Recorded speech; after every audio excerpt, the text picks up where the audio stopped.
Hello 10th class. Good morning बच्चों, मैं John ma'am बोल रही हूँ। और आज मैं फिर से एक बार आप सभी बच्चों का सामाजिक विज्ञान सोशल साइंस की क्लास में आप सभी 10th क्लास के बच्चों का स्वागत करती हूँ। बच्चों, आज हम लोग एक नया लेसन पढ़ेंगे इकोनॉमिक्स में। आज हम लोग इकोनॉमिक्स शुरू कर रहे हैं, ठीक है। अर्थशास्त्र है ना, इकोनॉमिक्स हिंदी में इसको अर्थशास्त्र बोलते हैं।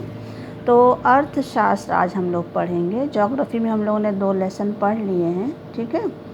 तो अर्थशास्त्र जो आपकी बुक है उसका नाम है आर्थिक विकास की समझ। तो आर्थिक विकास की समझ जो आपकी बुक है उसका जो अध्याय 1 है, यानी पहला जो लेसन है, चैप्टर है, और लेसन का नाम क्या है बच्चों? विकास, है ना।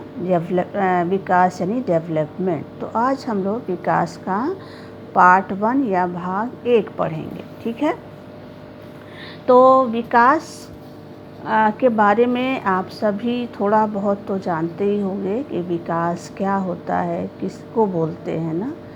तो विकास को अगर हम ऐसे एक्सप्लेन करें तो सिंपली यानी सामान्य शब्दों में उसको कह सकते हैं विकास का मतलब है प्रगति करना, है ना, आगे बढ़ना, ठीक है।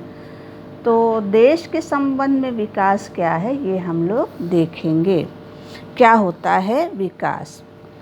तो विकास अगर हमारे दिमाग में बच्चों अक्सर बहुत सारे प्रश्न होते हैं, है ना, कि जैसे कि हम सभी का जीवन बेहतर कैसे हो सकता है, लोग कैसे मिलजुल कर, है ना, रह सकते हैं, और क्या अधिक हमारे में आपस में क्या हो सकती है, समानता हो सकती है, ठीक है। और कैसे हम जो हैं वो अपनी आवश्यकता की वस्तुओं को जो हमारे लिए बहुत ज़रूरी हैं, है ना, जो हमारे जीवन को बेहतर बना सकती हैं, उनको हम कैसे हासिल कर सकते हैं, प्राप्त कर सकते हैं, है ना। तो इस तरह के प्रश्न हम सबों के मन में, विचारों में आते हैं। तो विकास जो है वो इन्हीं सभी प्रश्नों, है ना, पर विचार करना और उनको प्राप्त करने के उन लक्ष्यों को प्राप्त करने के उपायों से क्या है जुड़ा। यानी जो प्रश्न हमारे विचारों में आते हैं, मन में आते हैं, उन्हीं प्रश्नों को, है ना, या उन्हीं लक्ष्यों को प्राप्त करने के उपाय जो हैं वो ही क्या है बच्चों? विकास से जुड़ा है। तो वो विकास में हम अपने इन्हीं लक्ष्यों को क्या करते हैं? पूरा करने का क्या करते हैं? प्रयत्न करते हैं या प्राप्त करने का प्रयास करते हैं। तो विकास को अगर हम एक वाक्य में बोलना चाहें तो विकास को हम इस तरह से परिभाषा दे सकते हैं कि कोई भी देश अर्थव्यवस्था के क्षेत्र में प्रगति करे जो उसकी जनसंख्या वृद्धि से क्या हो? अधिक हो, है ना। कोई भी देश अर्थव्यवस्था के क्षेत्र में प्रगति करे जो उसकी जनसंख्या वृद्धि दर से क्या हो? अधिक हो, उसे ही हम क्या कहते हैं बच्चों? विकास कहते हैं, या विकास कहलाता है वो। दूसरा पॉइंट है विकास क्या वादा करता है ना, विभिन्न व्यक्ति और विभिन्न लक्ष्यों के बारे में। तो विकास का अर्थ जो है विभिन्न व्यक्तियों के लिए भिन्न भिन्न हो सकता है। यानी हर व्यक्ति जो है वो विकास के बारे में उसकी धारणाएं क्या होती है बच्चों? सोच क्या होती हैं? अलग अलग हो सकती। आपकी अलग होगी, आपके विचार विकास के बारे में अलग होंगे, हमारे अलग होंगे, है ना, आपके दोस्तों के अलग होंगे। तो हर व्यक्ति का जो विचार है ना, धारणा है, वो या अर्थ है या लक्ष्य है, वो विकास के बारे में क्या हो सकता है? भिन्न भिन्न हो सकता है ना। अब जैसे हमने यहाँ 2 उदाहरण लिए हैं, एक भूमिहीन ग्रामीण मजदूर और दूसरा है पंजाब का एक समृद्ध किसान। अब ये दोनों विकास के बारे में क्या सोचते हैं? इनके नज़रिए से, इनके दृष्टि से विकास क्या है? तो सबसे पहला उदाहरण है विकास के लिए, वो है भूमिहीन ग्रामीण मजदूर। भूमिहीन ग्रामीण मजदूर वो होता है जिसके पास भूमि नहीं है, ज़मीन नहीं है, खेती वगैरह नहीं है ना, जो दूसरे के ज़मीनों पर मजदूरी करता है, खेतों पर। तो भूमिहीन ग्रामीण मजदूर विकास के बारे में क्या सोचता है, क्या धारणा है उसकी? तो काम करने के अधिक दिन और बेहतर मजदूरी। ठीक, स्थानीय स्कूलों में उनके बच्चे को, यानी अपने बच्चों को उत्तम शिक्षा प्रदान करने में सक्षम। तीसरा है कोई सामाजिक भेदभाव नहीं, है ना, और गांव में वे भी राजनीति में क्या कर सकें, भाग ले सकें, नेता बन सकें। तो एक भूमिहीन ग्रामीण मजदूर के लिए विकास का मतलब क्या है कि उसके काम करने का जो बेहतर मजदूरी मिले, काम करने के जो उसके दिन हैं वो ज़्यादा हों, है ना, और उसके बच्चे भी जो स्थानीय स्कूल है गांव में उसमें अच्छी शिक्षा प्राप्त करें, समाज में उनसे कोई भेदभाव ना हो और वो भी राजनीति में क्या कर सके, भाग ले सके। तो एक भूमिहीन ग्रामीण मजदूर के लिए विकास का मतलब ये है, यानी उसके बच्चे स्कूलों में पढ़ें, उसको अच्छी मजदूरी मिले, उसके साथ भेदभाव ना हो और वो भी राजनीति में भाग ले सके, यहाँ तक नेता बन सके। अब यही विकास के बारे में पंजाब के एक समृद्ध मतलब संपन्न किसान का क्या धारणा, क्या सोचता है वो? तो पंजाब का जो संपन्न किसान है उसकी सोच है विकास के बारे में कि किसानों को उनकी उपज की क्या मिले, समर्थन मूल्य, यानी उचित मूल्य मिलना। दूसरा कि मेहनती और सस्ते मजदूर मिलें ताकि उच्च पारिवारिक आय क्या कर सके, सुनिश्चित कर सके, यानी वो अपनी परिवार की आय को क्या कर सके, बढ़ा सके। और तीसरा कि वो अपने बच्चों को विदेशों में बसा सके। तो ये है एक पंजाब के संपन्न किसान की धारणा, किसके बारे में, विकास के। तो विकास का मतलब एक संपन्न किसान के लिए कुछ अलग है और एक भूमिहीन ग्रामीण मजदूर के लिए विकास का अर्थ अलग है। तो दोनों में अंतर है कि नहीं? ये चाहता है कि उसकी मजदूरी अच्छी हो जाए, उसके बच्चे स्कूल में, गांव के स्कूल में पढ़ें, उससे सामाजिक भेद, और ये सोचता है कि उसके बच्चे विदेश जाएं, वहाँ बसें। तो दोनों के विचार से विकास का अर्थ या विकास का जो लक्ष्य है वो दोनों क्या है, अलग है कि नहीं है बच्चों? चलिए बच्चों आगे चलते हैं। अब आता है विकास का महत्वपूर्ण पक्ष। तो विकास के दो महत्वपूर्ण पक्ष हैं। पहला पक्ष है कि अलग अलग लोगों के विकास के लक्ष्य क्या हो सकते हैं, भिन्न हो सकते हैं, है ना। सबके लक्ष्य एक नहीं होते हैं, हर व्यक्ति का लक्ष्य क्या होता है बच्चों, अलग अलग होता है ना, अलग अलग हो सकता है। दूसरा, एक के लिए जो विकास है वो दूसरे के लिए विकास नहीं हो सकता, यानी एक व्यक्ति के लिए जो कार्य विकास समझा जाता है दूसरे व्यक्ति के लिए विकास नहीं हो सकता है। यहाँ तक कि वो दूसरे के लिए विनाशकारी भी हो सकता है। जिसको एक व्यक्ति विकास कह रहा है उस व्यक्ति वो विकास का काम दूसरे व्यक्ति के लिए विनाशकारी हो सकता है। तो हर व्यक्ति के लिए विकास का लक्ष्य क्या है बच्चों, भिन्न होता है। और दूसरा महत्वपूर्ण पक्ष क्या है कि एक के लिए जो विकास है, जो काम विकास है या कार्य विकास है, वही दूसरे के लिए विकास नहीं हो सकता है। यहाँ तक कि दूसरे के लिए वो कार्य विनाशकारी हो सकता है। इसको हम लोग एक उदाहरण से समझ सकते हैं। अधिक बिजली पाने के लिए या उत्पादन के लिए एक उद्योगपति जो है वो ज़्यादा से ज़्यादा बांध बनाना चाहता है ताकि ज़्यादा से ज़्यादा बिजली उत्पन्न हो और बिजली का इस्तेमाल वो अपने कारखानों में करे, उत्पादन हो, उसको लाभ मिले, ठीक है। लेकिन वहीं एक दूसरा वर्ग भी ऐसा है जो नहीं चाहता है कि बांध बनाए जाए, है ना। अब वो वर्ग कौन सा है, आदिवासी वर्ग है है ना, गांव का आदिवासी वर्ग जो नहीं चाहता बांध बनाया जाए। क्यों ना बांध बनाया जाए? क्योंकि बांध बनने से ज़मीन क्या हो सकती है, जलमग्न हो सकती है, लोग उनका जीवन अस्त व्यस्त हो सकता है, वो बेघर हो सकते हैं। इसलिए जो आदिवासी वर्ग है वो नहीं चाहता कि नदियों पर क्या किया जाए, बांध बनाया जाए। तो एक तरफ हमने देखा कि उद्योगपति जो हैं वो चाहते हैं कि बांध बनाया जाए ताकि बिजली उत्पन्न हो, और बिजली उत्पन्न होगी तो उद्योग धंधे जो हैं, कारखाने अच्छे से चलेंगे, वस्तु का उत्पादन ज़्यादा होगा। लेकिन वहीं आदिवासी के लिए वो विकास क्या है, विनाशकारी है। क्यों विनाशकारी है आदिवासियों के लिए? क्योंकि उनकी जो आसपास की ज़मीन होगी जहाँ वो रहते हैं वो पानी में डूब जाएगी, वो बेघर हो जाएंगे, उनका जीवन अस्त व्यस्त हो गया।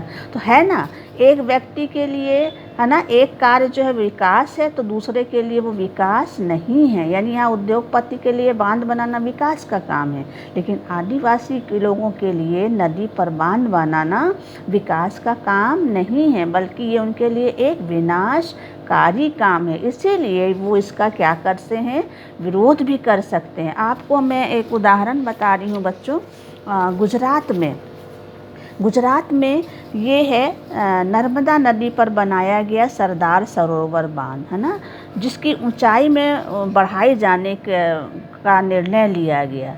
तो ऊंचाई बढ़ने से जो वहाँ के आसपास के जो जनजाति इलाके हैं, जो बस्तियां हैं, वो क्या हो जाएंगी, पानी में डूब जाएंगी, वन नष्ट हो जाएंगे, जंगली जानवर जो हैं वो उसमें उनका अस्तित्व खतरे में आ जाएगा। तो जो लोग हैं वहाँ के आदिवासी लोग, वो इस सरदार सरोवर बांध की जो ऊंचाई है उसको बढ़ाने का क्या कर रहे हैं, विरोध कर रहे हैं। तो एक तरफ कुछ लोग ऐसे हैं जो उस विकास का क्या कर रहे हैं, विरोध कर रहे हैं। वो उनके लिए विकास नहीं है, बल्कि सरदार सरोवर बांध उनके लिए क्या है, विनाशकारी है। जबकि जो उद्योगपति हैं, है ना, व्यवसायी हैं, उनके लिए जो है सरदार सरोवर बांध एक विकास वाला कार्य है। तो एक व्यक्ति के लिए विकास हो सकता है, लेकिन दूसरे व्यक्ति के लिए वो विकास नहीं हो सकता, वो उसके लिए विनाशकारी हो सकता है। तो इसको हम इस उदाहरण से आसानी से क्या कर सकते हैं बच्चों, समझ सकते हैं। तो विकास के दो महत्वपूर्ण पक्ष हैं। पहला कि अलग अलग लोगों के लिए विकास के लक्ष्य भिन्न भिन्न हो सकते हैं। दूसरा है कि एक के लिए विकास है तो दूसरे के लिए वो विकास नहीं है, है ना। यहाँ तक कि वो दूसरे के लिए क्या हो सकता है, विनाशकारी, जिसका उदाहरण हम लोगों ने उद्योगपति और आदिवासी समुदाय का लेकर देखा। अब आता है आय और अन्य लक्ष्य। विकास के कुछ और भी लक्ष्य हैं, है ना, जिसके द्वारा हम विकास को और भी अच्छे से क्या कर सकते हैं, समझ सकते हैं। तो सबसे पहले हम लोग देखेंगे कि हर व्यक्ति चाहता है ना, ज़्यादातर लोग जो चाहते हैं वो ये चाहते हैं कि उनका काम क्या हो बच्चों, नियमित हो, बेहतर मजदूरी हो और अपनी उपज या उत्पादों का उनको अच्छा क्या मिले, कीमत मिले, है ना। हर व्यक्ति जो चाहता वो यही चाहता है ना कि काम अच्छा हो, बेहतर मजदूरी हो, जो भी उपज है या उत्पाद है उसकी उनको क्या मिले, बढ़िया कीमत मिले, है ना। दूसरे शब्दों में हम अगर कहें तो वो ज़्यादा क्या चाहते हैं, आय चाहते हैं, है ना। क्या चाहते हैं, आय चाहते हैं, ठीक है। आय यानी इनकम चाहते हैं, चाहे वो मजदूरी करने वाला हो, चाहे वो किसान हो, चाहे वो एक व्यवसायी हो, सब क्या चाहते हैं, ज़्यादा आय, अधिक इनकम चाहते हैं, ठीक है। तो जीने के लिए, है ना, आय के अतिरिक्त, ज़्यादा आय के अतिरिक्त, आय इसलिए चाहिए क्योंकि जीवन जीने के लिए भौतिक वस्तुएं जो हैं वो क्या होती हैं, पर्याप्त। भौतिक वस्तुओं को हम क्या कर सकते हैं, ले सकते हैं, खरीद सकते हैं। लेकिन कभी कभी ऐसा होता है बच्चों कि जीने के लिए केवल भौतिक वस्तुएं ही पर्याप्त नहीं होती, है ना। द्रव्य यानी पैसा या उससे खरीदी जा सकने वाली जो भौतिक वस्तुएं हैं वो एक कारक हैं, लेकिन जिस पर हमारा क्या है, जीवन निर्भर होता है ना। लेकिन हमारा बेहतर जीवन, ठीक है, अभौतिक वस्तुओं पर भी क्या है, निर्भर करता है। यानी ज़्यादा आय के अतिरिक्त, भौतिक वस्तुओं के अतिरिक्त हमारा जीवन यानी बेहतर जीवन, है ना, कुछ अभौतिक वस्तुओं पर भी क्या करता है, निर्भर करता है ना। अब कौन सी अभौतिक वस्तुएं हैं? जैसे लोग जो हैं बराबरी का व्यवहार करें, है ना, लोगों के बराबरी का व्यवहार मतलब भेदभाव नहीं, स्वतंत्रता और सुरक्षा, है ना, लोगों को क्या हो, स्वतंत्रता और सुरक्षा हो, दूसरे से आदर मिलने की इच्छा, हम ये भी तो चाहते हैं कि दूसरे से हमें क्या मिले, आदर मिले, है ना, क्योंकि वे भेदभाव से क्या होते हैं, अप्रसन्न होते हैं। अप्रसन्न मतलब कि नाखुश होते हैं। तो ये हमें पैसे जो हर व्यक्ति का वो रहता है ना कि ज़्यादा आय हो, लेकिन ज़्यादा आय से तो हम अपनी भौतिक वस्तुएं ले सकते हैं, लेकिन भौतिक वस्तुओं के अलावा हमको कुछ अभौतिक वस्तुएं भी चाहिए। कौन सी अभौतिक वस्तुएं?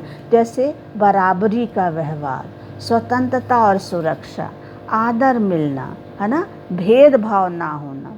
तो ये हमारी अभौतिक वस्तुएं हैं, है ना, जो हमारा बेहतर जीवन बनाने के लिए आय के अतिरिक्त, ज़्यादा आय के अतिरिक्त क्या हैं, बहुत ही ज़रूरी हैं बच्चों। तो ये अन्य लक्ष्य हैं हमारे, आय के अतिरिक्त अन्य लक्ष्य हैं जो विकास, है ना, विकास को क्या करते हैं, लक्ष्य को क्या करते हैं, पूरा करते हैं। आप अपने मित्रों का भी क्या कर सकते हैं, उदाहरण ले सकते हैं, है ना। आप अपने मित्रों के बारे में सोच सकते हैं, जो आपके जीवन में सबसे घनिष्ठ मित्र हैं, उनकी भूमिका के बारे में भी आप इसका उदाहरण जो है वो क्या कर सकते हैं, प्रयोग कर सकते हैं, है ना। क्योंकि कभी कभी मित्रों में भी आपस में किसी से ज़्यादा अच्छी रहती है दोस्ती, किसी से ज़्यादा घनिष्ठ दोस्ती नहीं होती है ना, कुछ भेदभाव होता है। तो इस तरह के हम अपने मित्रों की भूमिका का भी उदाहरण आपस में स्कूल में, विद्यालय में, कक्षा में ले सकते हैं। ठीक है। अब आता है विकास के लिए लोग मिले जुले लक्ष्य देखते हैं, है ना। विकास के लिए लोग मिले जुले लक्ष्य देखते हैं। अब यहाँ हम दो उदाहरण ले सकते हैं।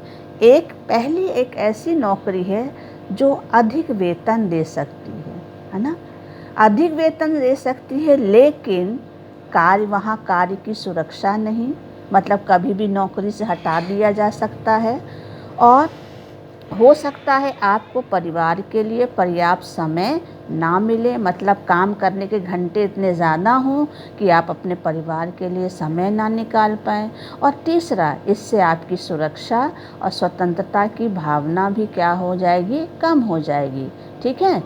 दूसरी नौकरी ऐसी है जिसमें आपको क्या है, कम वेतन मिलता है ना। दूसरी नौकरी ऐसी है जिसमें आपको कम वेतन मिलता है, लेकिन वहाँ पर क्या है बच्चों, नियमित रोजगार हो सकता। नियमित रोजगार मतलब आपको कभी नौकरी से नहीं हटाया जाएगा, परमानेंट है। मान लीजिए कोई सरकारी नौकरी या प्राइवेट नौकरी या सरकारी नौकरी, कम वेतन है लेकिन नियमित रोजगार है ना। और जो आपको क्या करे, आपको सुरक्षा की भावना को बढ़ाता हो, मतलब आप सेफ हों कि हमारी नौकरी पक्की है, अब हमको कभी बीच में बैठाया नहीं जाएगा।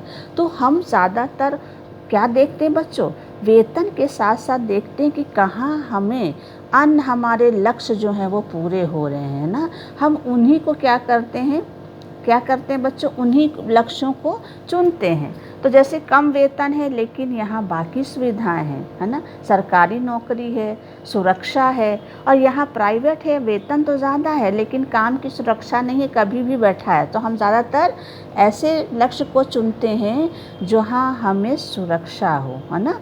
तो विकास के लिए लोग जो हैं वो मिले जुले लक्ष्य देखते हैं। तो ये क्या है, मिले जुले लक्ष्य है ना बच्चों, एक कम वेतन वाला और दूसरा अधिक वेतन वाला, है ना। तो इस तरह से विकास में जो लक्ष्य होते हैं वो भी क्या होते हैं, मिले जुले होते हैं। ठीक है।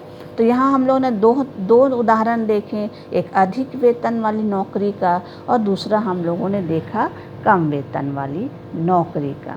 इसलिए लोगों के विकास के लक्ष्य केवल बेहतर आय के ही नहीं होते, बल्कि जीवन में अन्य महत्वपूर्ण चीज़ों के बारे में भी होते हैं।